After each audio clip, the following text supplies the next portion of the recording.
Yes, good afternoon, dear football lovers. As you can see, we are together here with Mr. Meron Bakera on the J.K.M Sports famous broadcast, which is known as the World of Football. And today we want to know who Mr. Bakera is. How did he become a coach? Is it the fly-by-night coaches, or is it one of the tried and tested gentlemen that we have in the country? Mr. Bakera, welcome to the show. Yes, thank you, Mr. Mbaha. Thank you to have me on your show. Yes, it's a privilege and honor for you to have accepted this invitation from us. This is a great institution, the FC ONGOS, and I want to commend the good work they are doing and also having you on board as the head coach. Today we want to know, who is Mr. Meron Bakera? How did you become a coach? Is it a fly-by-night thing, or are you tried and tested? Meron Bakera, to those who doesn't know, Meron Bakera is a last born of four. It's Alpheus and Olka, my late mother, Bakera's son. I was born in a sports family. My father was one of the founder members of Life Fighters. My late mom played netball and was also very pivotal in Life Fighters netball team. My brother, who's known by the name of Peacock Bakera, also played for Life Fighters, and also had a short, or not a short, but had a stint as a chairman of the club. Also, under his chairmanship, I remember the club ended probably the highest ever in the history of the club when they ended second in the league. My brother also, Jackson Bakera, played for Life Fighters, and my sister, Delila Bakera, also played netball for Life Fighters. So I'm bred in born and bred in a family, or in a family of a sporting genes and origin. Great. And how did you know that it was time to become a coach, or how did you eventually become a coach?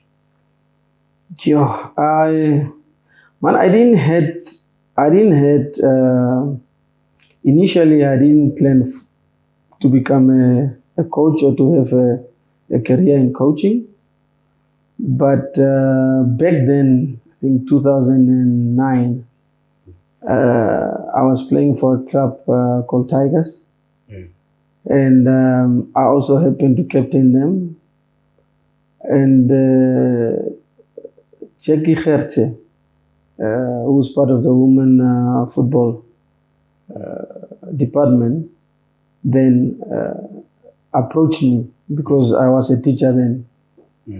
Approached me to start a woman or a girls team at the school, because they wanted to have awareness in terms of women football. So when she approached me, she just convinced me that it's okay. They will guide me from the NFA, from the association point of view. It's just for me to start. So that was my first, in terms of now having the eye to say, okay, let me do this thing. That was the first time. And eventually, with the girls team, I got attached and I got excited in this career. But then I was still playing. So then Jackie Shipanga then thought of an idea of developing the girls' skills, or basic skills, basic football skills. And she then opted or approached us. It was me and a lady called Evelyn Norases to start an elite team that will be training every day at the football house, just to make sure that we develop the players. Yeah. So with that opportunity now, the Girls and Goals League gave us a platform to select these players, and eventually the awareness became bigger in terms of women football. And for the first time, the Nambian School Sports Union, NSSU, then adopted the women football coach in their wing. Yeah. And for the first time, we played the Kosasa ball games here in Windhoek, where then it was my first international game to coach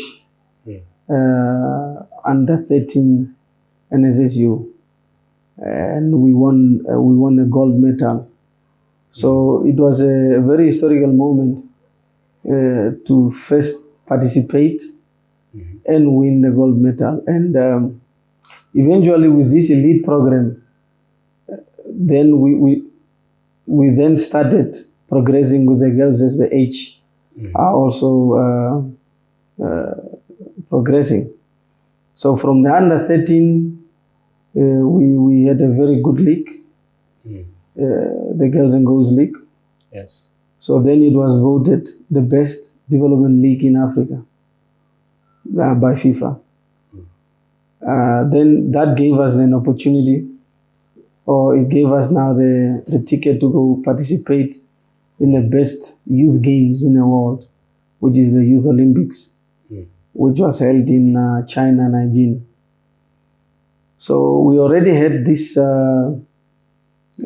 platform of the elite girls that was training every day at Soccer House, and hence it was a reference in terms of us now preparing a team for those games. Yes, I remember vividly where J.K. Chipanga and J.K. Hertze fought for me in terms of me taking the team. Because remember, I was not yet qualified to coach a national team in an international event of that magnitude. But they made sure that I get the qualification, the new qualification. So before I left, I started getting my badges in football, where I got first introductory, NFAC, and then eventually I got my CAF C.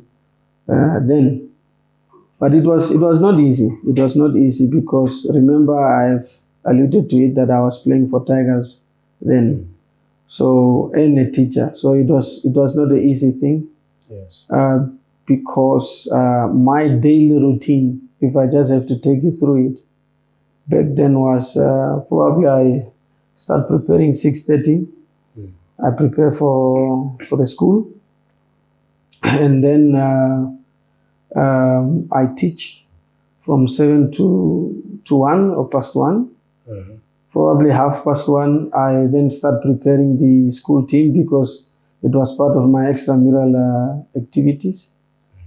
So I prepare the under 13 boys team up to 2:30, and eventually I have to rush to Soccer House to start training these elite girls from 3 o'clock to 5.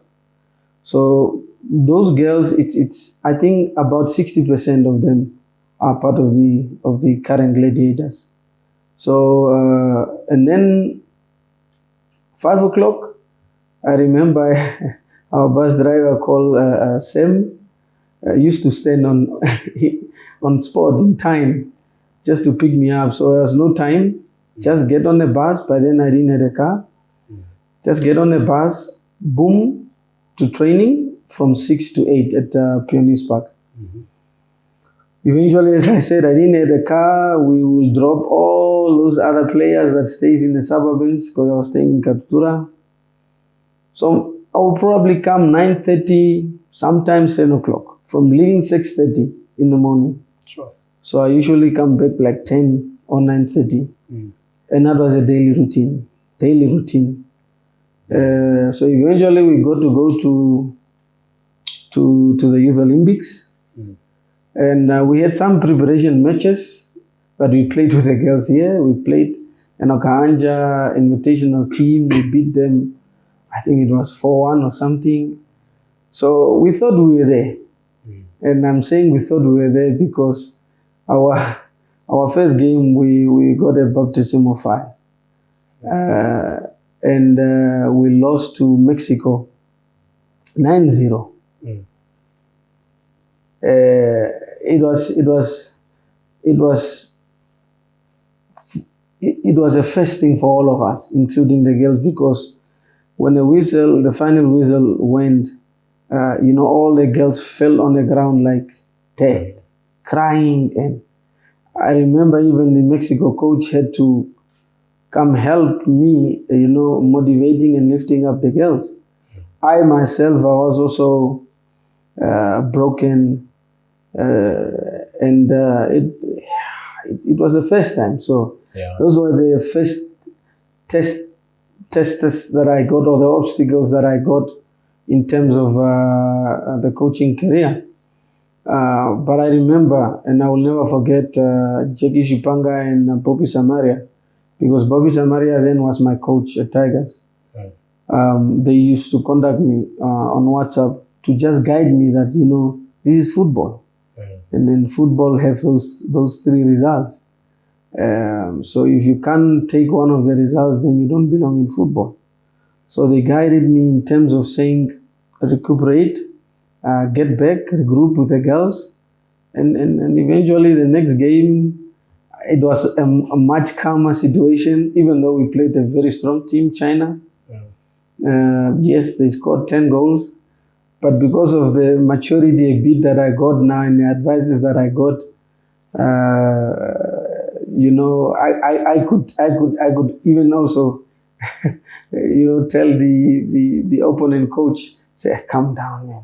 It's okay. Calm it down a bit. He was laughing at me, but eventually they calmed me down. So, but that gave us a confidence, because the next game we just lost by a margin of 3-2 against Papua New Guinea. So that game, I think it was a birth or a stepping stone in terms of me, myself as a coach, and the girls. And eventually, as I said, we progressed with those girls. We then took part in the World Cup qualifiers as under 17s. So by then they were 16 years old. And I think historically it was the first time that a youth team wins an away match in a World Cup qualifier match. So with the same girls that we lost all those matches, we came and beat Botswana in a World Cup qualifier in Gaborone, which was a positive thing in terms of where we come from, where we are, and where we wanted to go in terms of achievement. So eventually I then graduated with these girls again to under 20, because in the under 17 we were knocked out by Nigeria. And we also played under 20 football, World Cup qualifiers against South Africa. We also took part in COSAFA under 20s, which the girls did good. I remember we won Mozambique and all that. So then my coaching career started evolving. And I remember Bobby Samaria was very brave to then select me as an assistant player coach. And in the same year that he did that, for the first time in 19 years, Tigers won a trophy when we won the FA Cup. It was then under the Bidvest sponsorship. So eventually I started now coaching or got a small introduction to the elite football. And then from there on, he probably couldn't continue at Tigers. Hence, I just started focusing now on the girls because we're in the qualifiers. And then eventually, when the qualifiers were done, I approached Ronnie because I got advice by Shipanga to say, look, you can't be inactive with your potential and what you're doing. You need to be active somewhere. Hence, I approached Ronnie to be an assistant at UNAM, which he welcomed me with both arms. And that was a very, very good period because I've learned a lot under him at UNAM. And eventually, in that season, we ended fourth, and we then also were the finalists of the FA Cup. Yeah, so then remember I played for Tigers for long. I played for Tigers for eight years consecutively. So then the management of Tigers then approached me again to say, look, now that you are in this career, come and coach the team that you have served for such a long time. I remember the coach then was Woody Jacobs, but eventually Woody Jacobs opted to go to Kanja United, and the management approached me to be an interim coach. So that was my first test as a head coach of an elite team. Yeah, I really wanted to build a monster of the team because I remember that season we managed to sign a balanced team. I remember there was a lot of depth. That was the key element. If we can talk of the attacking third, I remember we were having Terry Wise, Monaga Dupose, Mapenzi Moanai, Marquez. It was a powerful attack. In midfield, Manfred Dume, he made them be Ngombe, Knowledge. There was a lot of depth in there. We had the Ferdinand, the Kennedy, at the back, Emmanuel, the late David, the goalkeeper.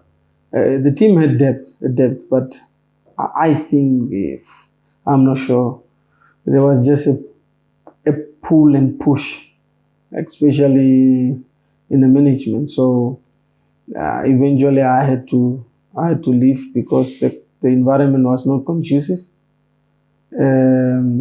So when I left, then Solomon Hay approached me to say, look, we have plans with you, but eventually now when you are coming, we want you to come in as an assistant coach so that you just get the culture ready and so on. I remember also in the same time I was approached by a Premier League team to be their head coach. But I thought I was still young, and I thought, look, there is no need to rush. Let me take this opportunity of Stars because they had a very good coach in Mohamed Gago, a guy that was a captain of Udinese in the Serie A, a guy that played in the Bundesliga, a CAF A license coach. So I thought, let me go and make sure that I grasp what I could under the mentorship or the leadership of Mohamed Gago. But eventually the football, so my first game under Stars was a CAF Champions League game in Uganda, which I think we played well. It was just the precision element that made us get knocked out. So when we were knocked out of the Champions League, there was a football squabbles and the league couldn't start. And then the coach Mohamed Gago had to go back to Ghana.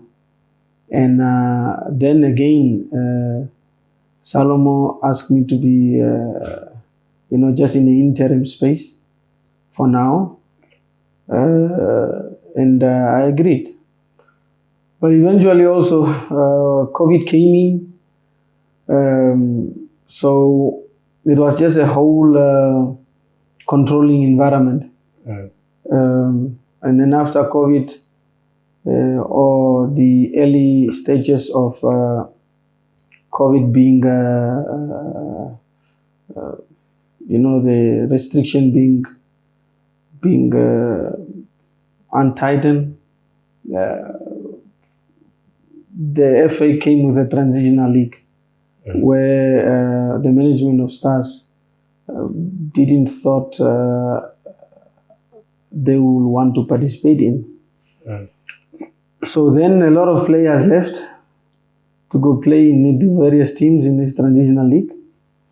But then I was still tasked to keep the team moving. So I had all these youth boys gathered. The good thing is that in that period, we also gave a rebirth to the African Stars Academy, where we got, your Kasep them now, your Aludulu them, your Damasep them that are now part of the senior team. But this is why I always say I will take off my head to Stika Keshere or Ronald Keshere, Shinoshiwa, even Dion Shizumawe, because these three seniors stayed with us, and they gave a list of weight in terms of the team with these youngsters. But we trained, we played, even sometimes we were six. And the old man, Leslie Kolongudi, was always there, every day. And these are also the things that kept me going, because, even if we are six, the content of the training was as if we are preparing for a next league match, even though there was no competition where we are training for. But so we used to tour around Sokop Moon, Hobabes with this team, just to make sure that there's still awareness that African Stars is still there. And eventually, when the league was deemed to start, the management felt it wisely that, okay, let's give the young men a chance who have been there, because it was about 3 years, 3 years, no salary, just pushing the team, making sure that we have a reference. So when we started the league that season, there was a reference of that team that was playing or training regularly. Sometimes we were the laughingstock of the nation or the people. They will say, these guys, they are training for what? And then those are moments where you need to be firm in your decision that you make and your destination that you want, so that your purpose cannot be derived by what the people say. So we kept, and we had a reference. We started the league. And when we started the league, the management gave me a mandate to win the league, especially to go to Africa, because they wanted to participate in Africa. And I agreed, because remember, I have experience coaching in Africa when I was under Mohamed Gago, and really playing in Africa it's massive. So I took the opportunity because or the challenge, because remember, the vehicle that was taking us to Africa was the league. So we had to win the league. So then I said, I should get a balanced team, even though we had this youth player. So I think in the first season, we were all going to say, let's get a balanced team to make sure that we start integrating the youngsters as the leagues goes or as the seasons are going, because, to throw the youngsters like that, and also there was not a lot of hours in terms of playing from them. So that's when we started now building a formidable team. Started from the back. We got the best young goalkeeper in the country, I think, in Desiro and Meven Kasetura. When we manage that department, we push from the back, making sure that we get Charles Ambira, Titake, Edmund. Then we also got now on the white side, your Lucky Haita, your Roman Javera, Dynamo Fredericks. That will supplement very well Stika Kishere, because remember they have played long at the national team. So we needed somebody that will come and supplement Ronald. And eventually we got the balance right when we introduced the Kamatuga youngster, who gave us good energy in the middle, supplemented with the experience of Awilo, Stefanes, and we just made a focal guy when we changed Salazar to a target man. And on the other side, we had your Jackson, and there was depth, because remember at the back you had your Pet Neville, the captain, Dennis, Sheshinda. There was a depth all over. Your Owen, I remember the Yanja, the Maharero boy up front, the Hias. So there was enough depth, and the team was balanced. So eventually, that's my coaching career in the beginning, in a nutshell, to answer your question. Right, coach. Thank you. You really took us deep into your coaching career, and we understand now that you're not a fly-by-night coach. And but where did you leave African Stars? Look, there was a first experience when Coach Kofi came in the same description as my description.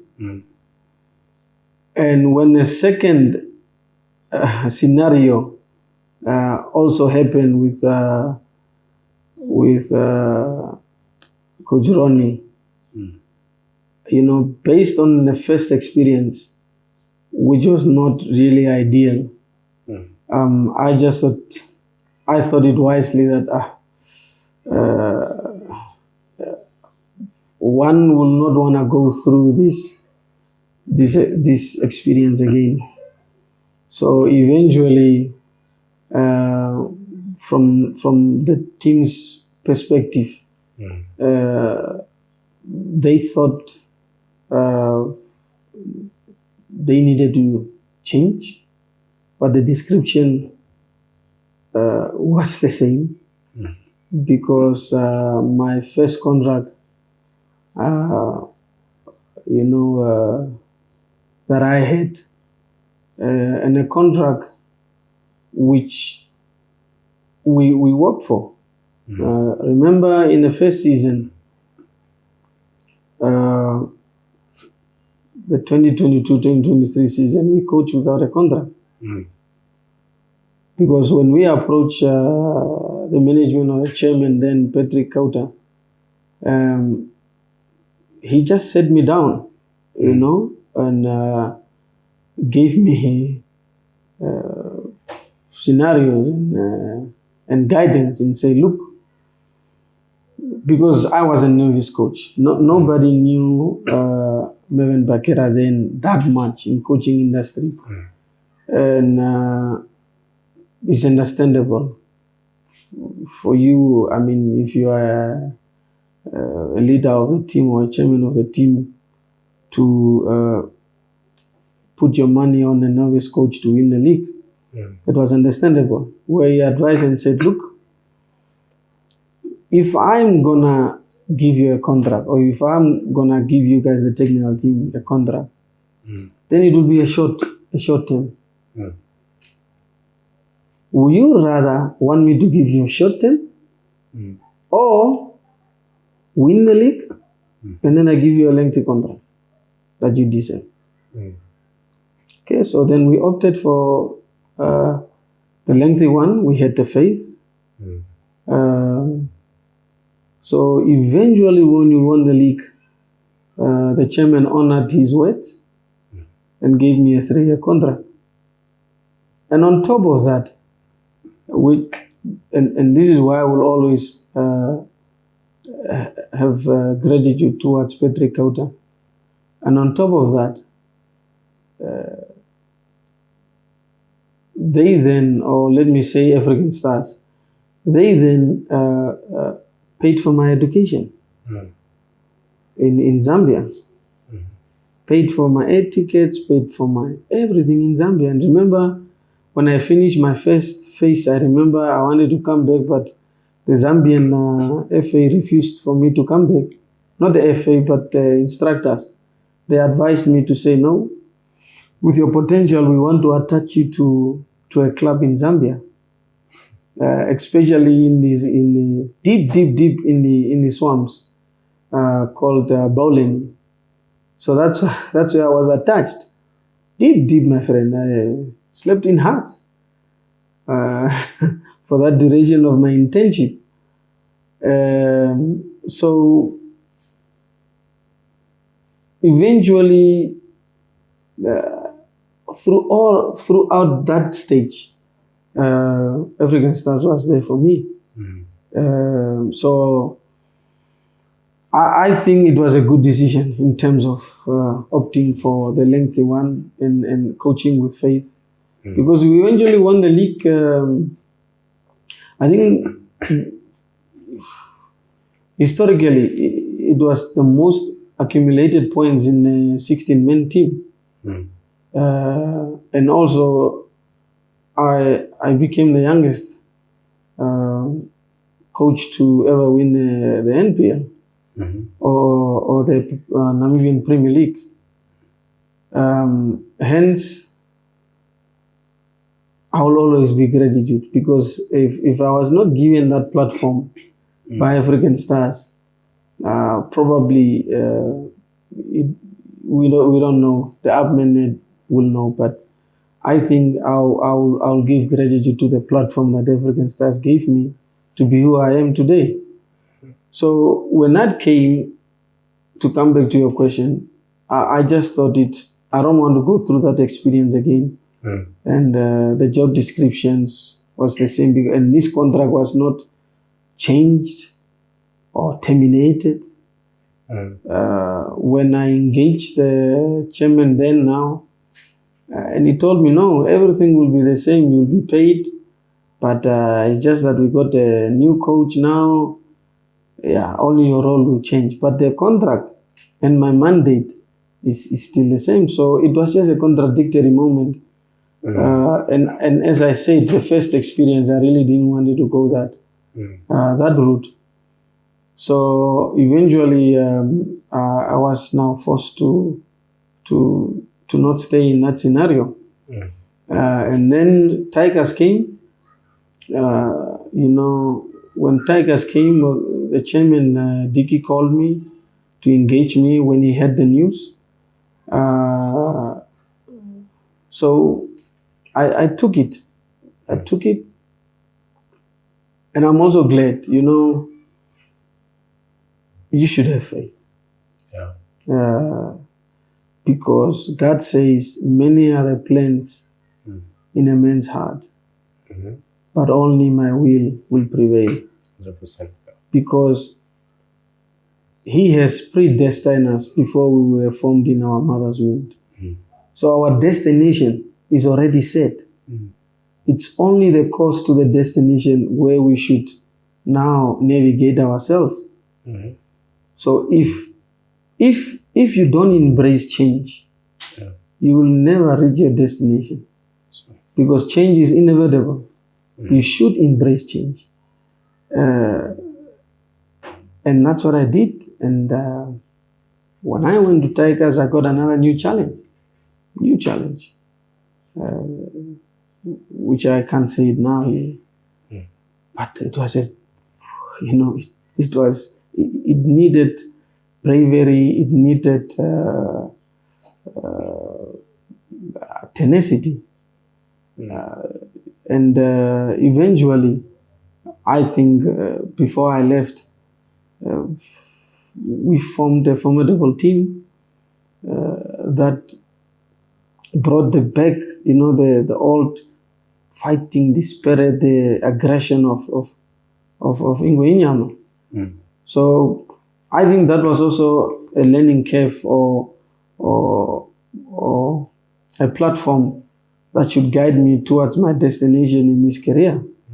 And eventually, when my contract ended, ONGOS came, and now I'm an ONGOS coach. Wow. So good. And at ONGOS now, how is your coaching philosophy being received? Yeah, look, at ONGOS, I think I got a privilege to sit in the review of last season, which was a very good initiative by the management of ONGOS. I also got to meet the board before I signed, and they gave me their philosophy or their culture that they want to approach. And I think it's in sync. It's in sync with mine. And the review also just broadened our horizon in terms of how we should approach it. And yes, the philosophy, as I said, they are in sync. So I'm welcomed very well. Very passionate chairman, passionate board. The football director, we have worked with, an experienced guy. I already felt his role or his difference when not even before he was approached by Stars to be the football director. Even before that, it's a person that I will, call and ask, just like I do with Coach Ronnie. Here, I want to approach this game like this. What do you do? How do I do this? I tried this. So he was one of those guys that I did that.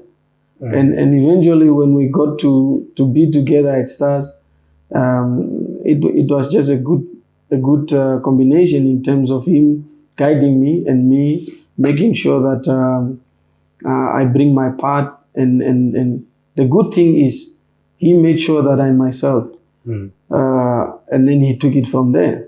Yeah. So, and also as a coach, you don't want to lose your identity. And that is one of the principles that I go by, so that my identity, in terms of the aggression, in terms of making sure that the intensity is there in our play. I think with the ONGOS way or the ONGOS culture, as I alluded to it, they are in sync. And I'm gratitude just to be here. I thank the Almighty and everybody, the chairman and the management that have made sure that I'm here, because thus far we really are going in the right direction. And the technical team that I'm with is also people that are pulling in the right direction, making sure that we achieve this. Yes, there is certain elements that we still need to make sure that we craft them, but it's all about tenacity. As I said, it's all about making sure that whatever you do, you align yourself with precision. and trying to make sure that you do something at your optimum best. So that is it in a nutshell. Yeah, let's. I don't want to say the sky is the limit, but let's let God's purpose uh, be be revealed, or let God's purpose be achieved. Awesome. Great. Um, what is on the table? Any objectives, plans for the new season? CAF, or what's on your mind, or do you have anything that is tasked for you? Yeah, I think just I've touched a bit in terms of how we want to approach ourselves. Because if I also said, in football, there's those three results: a loss, a draw, and a win. So what you do or how you pick yourself up in terms of consistency, positive consistency, and improvement, especially improvement in all those three results, determine your championship and determine your character. So we want to be a team that has that developing character in making sure that in whatever we participate in, we try to be the best, and we make sure that we move in the same direction, and we have the same language with every stakeholder that is involved in the FC ONGOS team. I think at this stage, the language and this philosophy has been showered now to the most important stakeholders, which are the players. They started grasping it to say, look, even if I'm involved in a very simple rondo, which is a pass and receive. It should be done with the most precision, as if I'm in a cup final. And that is the attitude that we want to have, so that whatever we attach ourselves with as ONGOS, our identity will be consistent, and we make sure that we just try to be the best in whatever we do. You touched on the CAF Champions League. As I have said, the experience of the CAF Champions League, it's massive. It just broadened the horizon of the whole entire team. In a nutshell, it's not only the players or the coaching staff. People. They say, yeah, the Namibian clubs are always wasting their money with this Champions League thing, and yeah, but they don't see the bigger picture, because if we have a CAF Champions League representative every year, that is just gonna shower down to the whole entire league in terms of development. So whoever is there, I think we should support, and we should make sure that even we ourselves at ONGOS, that is a stage where we want to be, making sure that we test ourselves in Africa with the best. We rub shoulders in the tunnels, on the field, and also in the media rooms with the best. Eventually, this will also build the club holistically, and in the near future, ONGOS must be a household name, not only in Namibia, but in whole Africa. Just as now, when we speak of AC Vita, we speak of Yanga, We speak of Zimba, we speak of Wydad, we speak of Mamelodi Sundowns, Kaizer Chiefs. FC ONGOS in the near future should be a household name in the whole entire continent. And I think we really have a platform, and we have a good management, a good board, good technical team, and good stakeholders in terms of the players to take us there. So we just need to grasp the opportunity. And eventually you see how it started, but now the club have made history in terms of becoming the first ever Namibian team to score in a CAF Champions League qualifier, to becoming the first ever Namibian team to win a match in a CAF Champions League qualifier. That is massive. It's massive. Yes, we didn't progress as we wished, but I think the positive are huge, and we should just build from this. And another word, gratitude to the chairman, the board, the football director, and everybody, the board of the ladies, Monica, Natasha, and all this, the technical team involved.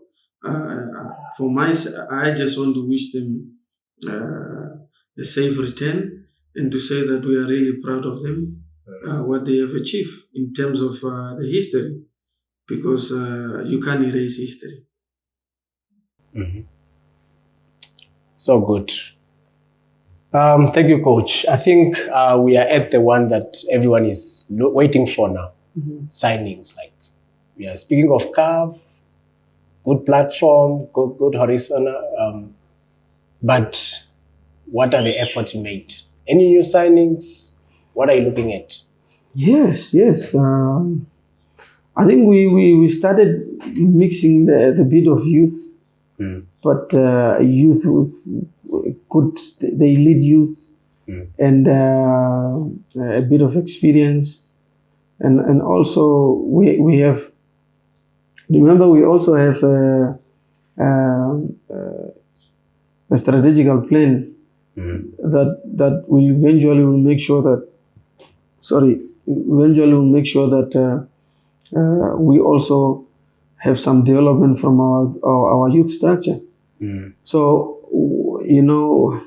with all that said, yes, you could see we signed Angelio Josep, if I didn't pronounce it well. Very talented boy. If you can just get a direct element, will be one of the best 10 in the country. Confident on the ball, and this is what we want, because when we go in Africa, you want somebody that will be himself on the pitch.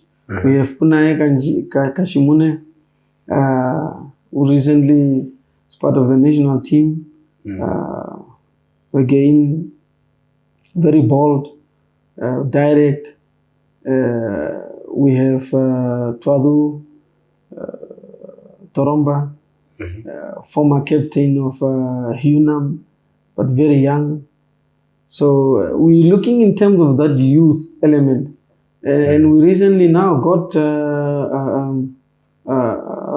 Paul and Roy and Donald Boyce, very talented youngsters. And all these youngsters, in the exceptional of Twadu and Angelio, are part of the national team. And that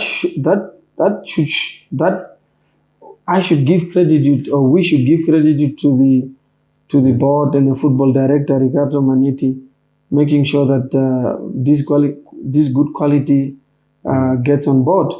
And also, don't forget that we got a very experienced international player in Joseph Lungu from Zambia. So with all this signing, I think it's in our right direction, and one has just to give applaud and gratitude to the football director and the signing department at the club. Yeah, so yes, uh, we, we, in the same vein as I have said, we should not lose ourselves as ONGOS.